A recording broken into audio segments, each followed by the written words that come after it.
Assalamu aleykum wa rahmatullahi wa barakatuhu. Bandiraɓe sehilaɓe janggiyankoɓe, en garti kadi e windande men hande jangeten ko sirata allazina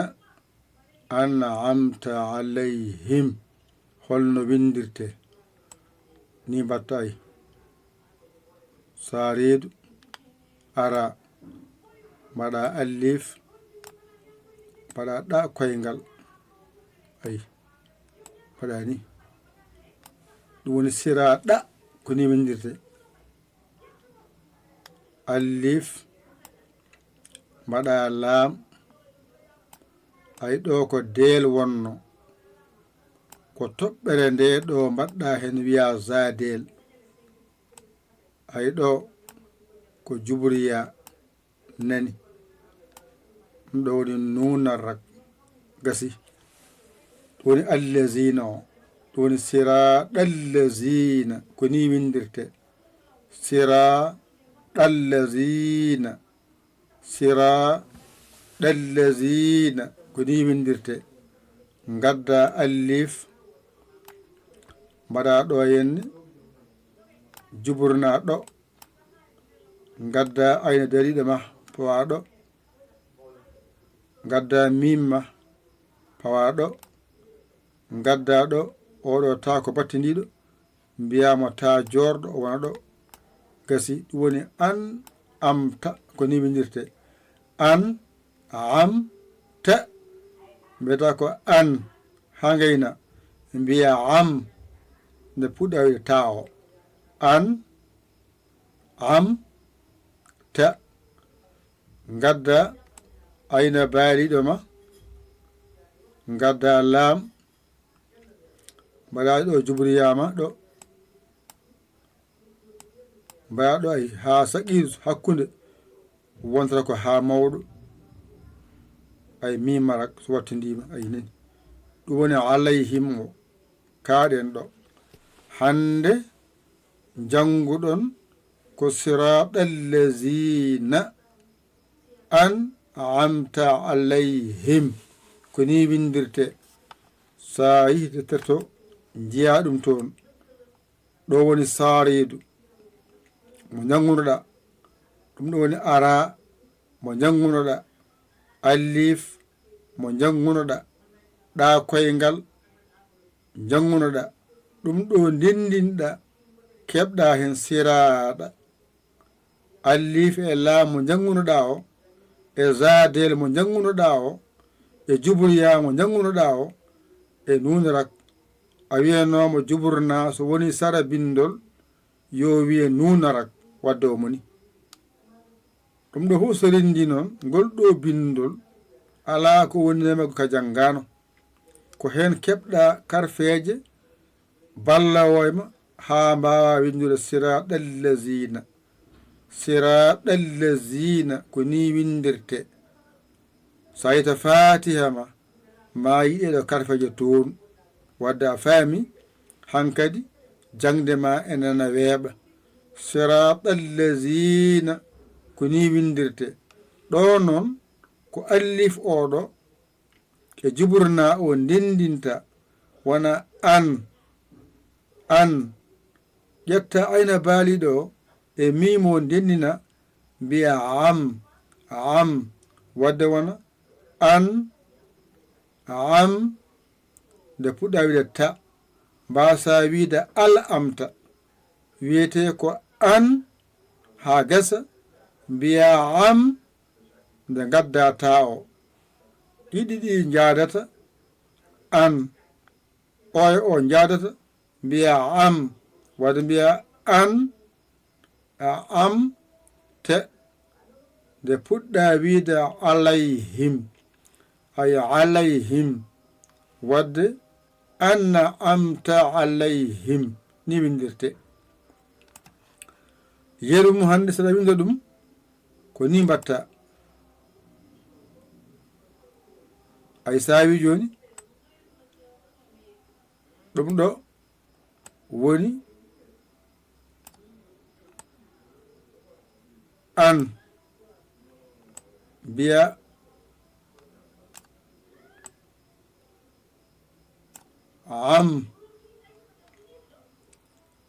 am gadda tawo ay ma jangoy ɗum ay ko ni jangirte mbason wiide al amta wona al amta ko an amta ay ɗo ko an ɗo ko am ɗo ko ta so rendi wonta ɗo e ɗo woni an o ɗo e ɗo woni am o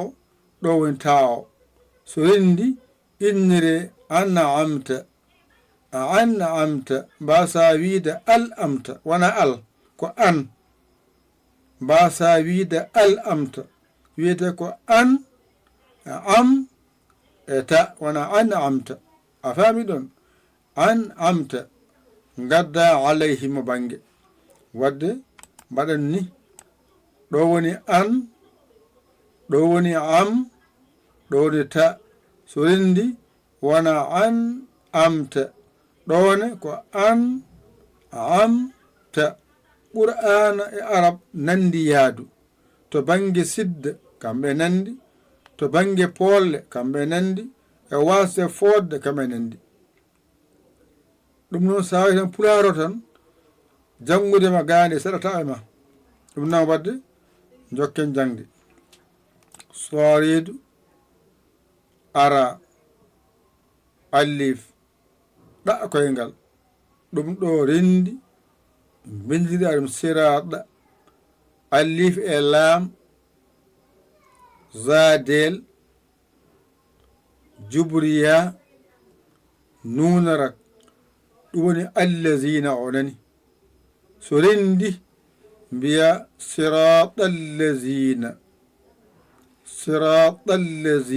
aha ɗo ga wona alif e juburna o ndendinɗa mbiɗa an ayna dariɗo e mimo ndendinɗa woni am ɗo mbiɗa ta renda wona an amta ɗo ayna baaliɗo e laamo e jubriya o ndendinɗa mbiɗa alay ɗo woni him ay ɗo woni him o ɗo woni alay ɗo woni him wona alayhim wadde ko ayna baaliɗo e laamo e jubriya o ndendinɗa mbiɗa alay he mawɗo e mimrak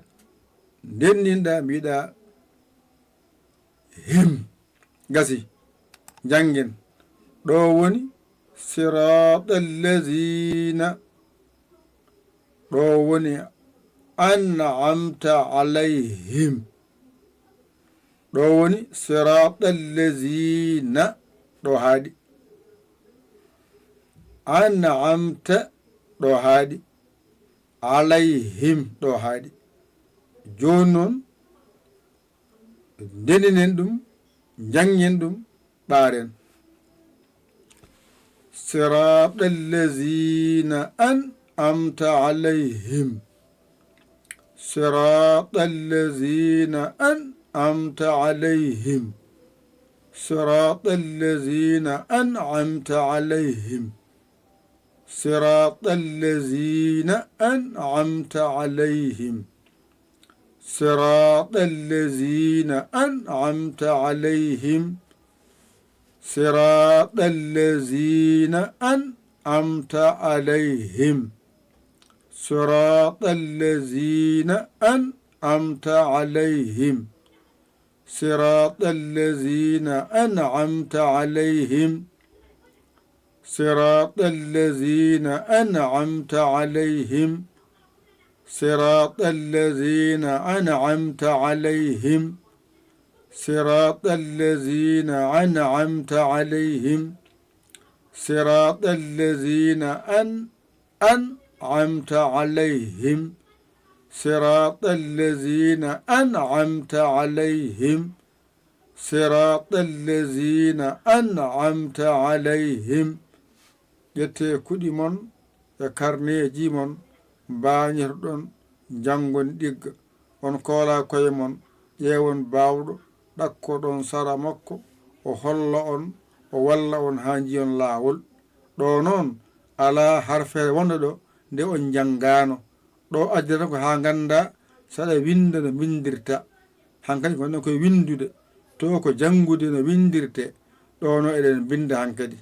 to wonno ko oɗon jangine no karfeje ɗe mbiyete ha gandon inɗe majje gandon so adima hakkude sara ko ɗo noon mbawton ɗum ko jangoto ko ɗo andete a waawi walla a wawani ala ko wonɗo harfere nde janggano ɗum noon ƴette kuɗi mon e karneji mon mbañirɗon jangon ɗigga on koola koye mon ƴewdon ko baawɗo ɗakkoɗon sara makko o holla on o walla on jiyon laawol yo Allah wallu kadi yo Allah newnu kadi yo Allah reen yo Allah won gondiɗo a saggi alama saggiɗɗoma mbatta ko 00221 77 906 14 81 mbaɗa yaya mbaɗa linjiya wasabo ngara caggi saggere ma a saggani ɗum jinmi walla an keso jiɗɗo naatde hen bisimilla ma ngara joɓa naata jangguineɗa mbawa sa wawi an jewnaminen jeeyi kadi onon wonɓe kadi YouTube ɓe Facebook ɓe janggoɓe hen ɓe funnague hirnague rew worgo kala ɗo gonɗa aɗa jangga hen ƴettu hunde ma mbaɗa hen bakkinorɗa hen balla jangde yahore nde anne jeeɗa e walloɓe minen min jeeye e jangguinoɓe onon jeeyeɗon e walloɓe jangguinoɓe yo Allah hokku on noon nande e famde e wadde hokku on nande e famde e wadde ko mbaɗɗa e fof pertani aɗa walle wallu aɗa jingane jinggu aɗa walle wallu aɗa jingane jinggu koyon jarama jokke golle beltima nannaki famnaki waɗe hen alarbaji moɗon mbaɗe hen lebbi mum so mayi yo Allah wallu yo Allah newnu yo Allah reen kadi yo Allah won gondiɗo ko musidɗo mon guiɗo mon saabu Allah Yaya l'école Sénégal alhamdulillahi rabbil alamin on jarama wassalam